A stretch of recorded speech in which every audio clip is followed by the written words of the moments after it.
بسم اللہ الرحمن الرحیم۔ السلام علیکم دوستو، سلطنت عثمانیہ کی شروعات تاریخ دانوں کے لیے ہمیشہ سے ہی ایک اہم سوال رہا ہے، لیکن اس دور کے ذرائع کی کمی اور بعد کے ادوار میں لکھی گئی روایات میں تصادم کی وجہ سے پورے یقین سے کچھ کہنا مشکل ہے۔ تاریخ میں موجود انہی متضاد تفصیلات کی حامل شخصیات میں سے ایک نام گندوز الب کا بھی ہے۔ گندوز الب ارطغرل غازی کا سب سے بڑا بیٹا تھا اور تاریخ دانوں کے مطابق ان کا نام ان کے دادا اور ارطغرل غازی کے والد گندوز الب کے نام پر رکھا گیا تھا، جنہیں سلمان شاہ کے نام سے یاد کیا جاتا ہے۔ تاریخ کی مختلف روایتوں میں ارطغرل غازی کے والد کا نام گندوز الب درج کیا گیا ہے، جیسا کہ 15ویں صدی کا مشہور عثمانی تاریخ دان انور پاشا کی کتاب دستور نامے کے مطابق ارطغرل غازی کے والد کا نام گندوز الب تھا۔ اس کے علاوہ سلطان محمد فاتح کے دور میں وزیر اعظم کے فرائض سر انجام دینے والے اور تاریخ دان کارامانی محمد پاشا نے بھی تاریخ آل عثمان میں ارطغرل غازی کے والد کا نام گندوز الب درج کیا ہے، اور یہی روایت ہے کہ ارطغرل غازی نے اپنے بڑے بیٹے کا نام اپنے والد کے نام پر گندوز الب رکھا تھا۔ اگرچہ کئی صدیوں تک ان تاریخی روایات کو اہمیت نہیں دی گئی اور روایتی طور پر عاشق پاشا زاد، کمال پاشا زاد اور کچھ دوسرے تاریخ دانوں کے بیانات کو ہی فوقیت حاصل رہی، جن کے مطابق سلمان شاہ عثمانیوں کے جد امجد تھے۔ لیکن تاریخ دانوں میں ہلچل اس وقت پیدا ہوئی جب عثمان غازی کے دور میں جاری کردہ سکہ برآمد ہوا، جس پر واضح طور پر عثمان بن ارطغرل بن گندوز درج تھا، جو کہ اس حوالے سے ایک ٹھوس نشانی تھی کہ ارطغرل غازی کے والد کا نام گندوز الب تھا، جس سے عثمانی تاریخ دان انور پاشا کی کتاب دستور نامے میں لکھی گئی روایات کی تائید بھی ہوتی ہے۔ آج بھی ترکی میں گندوز الب کو ہی عثمانیوں کا اصل جد امجد سمجھا جاتا ہے، جیسا کہ حائمہ خاتون کے مزار پر لکھی گئی اس تحریر سے واضح ہے۔ تو پھر سوال یہ پیدا ہوتا ہے کہ سلمان شاہ کون تھے اور ان کو ترک تاریخ میں اتنی اہمیت کیوں حاصل ہے؟ دوستو، بعض محققین کا ماننا ہے کہ ارطغرل غازی کے والد گندوز الب کا لقب سلمان شاہ تھا، اور اسی وجہ سے بعض عثمانی تاریخ دانوں نے انہیں اسی لقب سے یاد کیا ہے۔ سلمان شاہ دراصل ترکوں میں ایک نہایت باعزت نام ہے۔ ترک مورخ سلماز اوزوانا کا خیال ہے کہ عثمان کے دادا اور ارطغرل غازی کے والد کو گندوز الب کے نام سے پکارا جاتا تھا۔ ان کا ماننا ہے کہ سلمان شاہ اناطولیہ کی مشہور اور قدیم یادداشتوں میں سے ایک اہم نام ہے، اور اس سے مراد سلمان ابن کلتمش ہے، جو کہ اناطولیہ میں پہلی ترک سلطنت کی بنیاد رکھنے والا سلجوقی سلطان تھا۔ آسان الفاظ میں دیرز الاردگل میں دکھائے جانے والا سلجوقی سلطان علاؤالدین کیقباد کے جد امجد سلمان شاہ تھے، جو کہ مشہور سلطان الپرسلان کا چچا زاد بھائی تھا، اور ملازگرد کی جنگ میں بازنطینیوں کی عبرتناک شکست کے بعد الپرسلان نے سلمان شاہ کو مزید پیش قدمی کے لیے اناطولیہ میں روانہ کیا، جہاں انہوں نے اناطولیہ کے ایک بڑے حصے پر قبضہ کر کے موجودہ ترکی میں ترک سلطنت کی بنیاد رکھی تھی۔ اسی وجہ سے عثمانیوں سے بھی پہلے یہ نام ایک باعزت مقام رکھتا تھا۔ عاشق پاشا زاد اپنی کتاب تاریخ آل عثمان کے 14ویں باب میں عثمان غازی سے ایک روایت نقل کرتا ہے، جس میں عثمان غازی کے مطابق وہ گوک الپ اور سلمان ابن کلتمش کے خاندان سے ہیں۔ اگر اس روایت کو مد نظر رکھا جائے تو انور پاشا کی کتاب دستور نامے میں عثمان غازی کا درج کیا گیا شجرہ نسب درست معلوم ہوتا ہے، جس کے مطابق عثمان غازی بن ارطغرل بن گندوز الپ بن گوک الپ بن شاہ ملک بن سلمان شاہ ہے۔ اس طرح ارطغرل غازی سلمان شاہ کی چوتھی نسل سے تھے۔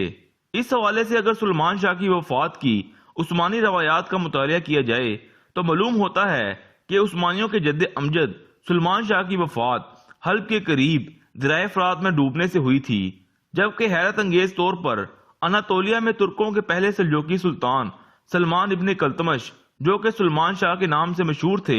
ان کی وفات بھی تاریخی دستاویزات میں حلب کے قریب دریائے فرات کے کنارے لڑی جانے والی ایک جنگ میں ہوئی تھی، اور وہیں سپرد خاک کیا گیا تھا۔ تاریخ دانوں کے مطابق شام میں موجود سلمان شاہ کے مقبرے کی حیثیت نامعلوم ہے کہ آیا یہ ارطغرل غازی کے والد سلمان شاہ تھے جن کا ذکر عثمانی روایات میں ہے، یا پھر سلمان ابن کلتمش جو کہ پہلے ترک سلجوقی سلطان تھے، کیونکہ تاریخ میں ان دونوں کی وفات کی جگہ ایک ہی درج ہے۔ شام میں سلمان شاہ کے مقبرے کے قریب موجود آباد لوگوں کو بھی اس کی حقیقت کا علم نہیں اور ان میں موجود صدیوں پرانی روایات کے مطابق یہ کسی ترکمان بے کا مقبرہ تھا جسے آج سلمان شاہ کے مقبرے کے نام سے جانا جاتا ہے۔ دوستو، حقیقت کچھ بھی ہو، لیکن آج کے جدید تاریخ دانوں جن میں ہلال اینچلک، یلماز اوزیانا شامل ہیں کا ماننا ہے کہ عثمان غازی کے حوالے سے تاریخ تقریباً 1 صدی بعد لکھی گئی ہے، اور اسی وجہ سے بعض کے کچھ تاریخ دانوں نے کچھ ملتی جلتی روایات کی وجہ سے ارطغرل غازی کے والد کا نام گندوز الب کی جگہ سلمان شاہ درج کیا ہے۔ بہرحال دوستو، عثمان غازی کے دور کا سکہ اس بات کا ٹھوس ثبوت ہے کہ عثمانیوں کا جد امجد گندوز الب ہی تھے، اور اسی کے نام پر ارطغرل غازی نے اپنے بڑے بیٹے کا نام گندوز الب رکھا تھا۔ تاریخ میں گندوز الب کی پیدائش 1229 یا 1230 عیسوی کے قریب بتائی جاتی ہے۔ ارطغرل غازی کے بڑے بیٹے اور عثمان اول کے بھائی گندوز الب کو تاریخ میں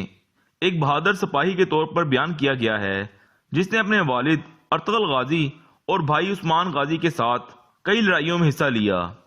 تاریخ میں ہمیں گندوز بے کے ایک بیٹے آئی دگدو بے کا بھی ذکر ملتا ہے جو کہ ایک جنگ میں شہید ہوئے، جبکہ گندوز بے کی شہادت بھی ایک لڑائی میں ہوئی۔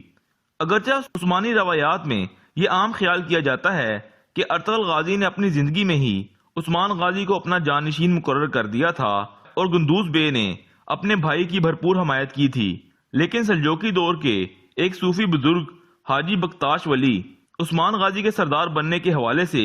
اپنی کتاب ولایت نامے میں ایک الگ ہی تاریخ بیان کرتے ہیں، جس کے مطابق ارطغرل کی وفات کے بعد اس کا بیٹا گندوز الب قبیلے کا نیا سردار بن گیا۔ اسی کے دور میں عثمان غازی اور کچھ دوسرے ترک جنگجوؤں نے سغوت سے ملحقہ بازنطینی علاقوں پر حملے شروع کر دیے، جس کی وجہ سے برسا کا بازنطینی گورنر مشتعل ہو گیا اور سلجوقی سلطان علاء الدین سوم کے پاس اپنا سفیر بھیج کر ان مسلسل حملوں کی شکایت کی۔